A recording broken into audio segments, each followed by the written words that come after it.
tariki ya mbere mu kwezi kwa mukakaro niho Uburundi bwatigwa burashikirizwa intahe yabwo yuko bwikukiye koma amashi bantu bo mu gihugu cose kuri uyu musi w'agahimbare.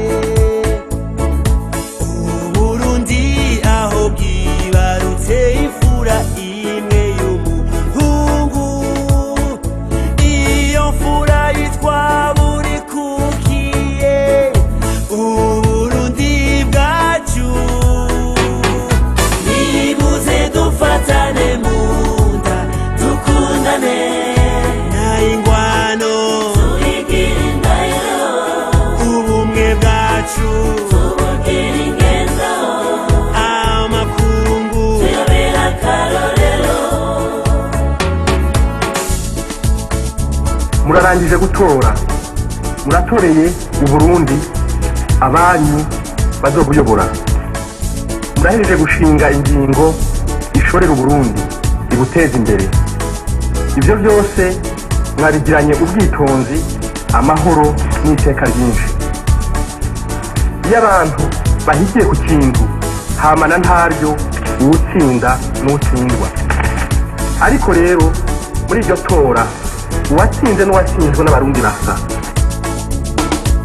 Abahirya nino hepfo no haruguru ibi vyiza bituvyagiyemwo mu kwigina uyu musi twibuka ukwikukira k'Uburundi bwacu.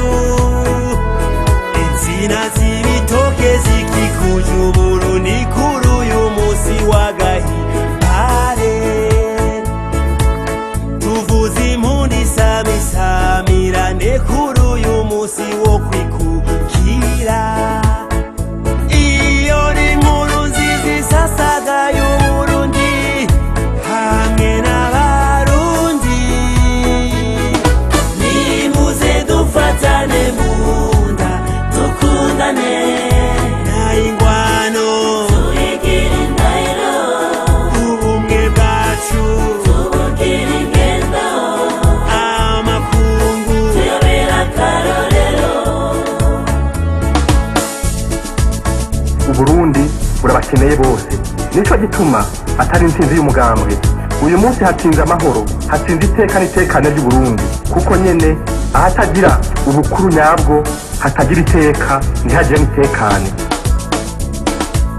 Ahatagira ubukuru nyabwo ntihaboneka amajambere. Namwe murazi ko ico abarundi bifuza ari ubutungane bw'ukuri. Ubu rero ubutigu burageze ukwihweza ibibazo vyerekeye Uburundi. Ico nifuza cane cane nuko umuntu wese aba muri ubu Burundi yogira ati ashi, maze umutima ugasubira mu nda. Nshaka ko ata n'umwe yogirwa nabi. Nshaka ko leta yoba umuvyeyi ahumuriza bose akabakingira.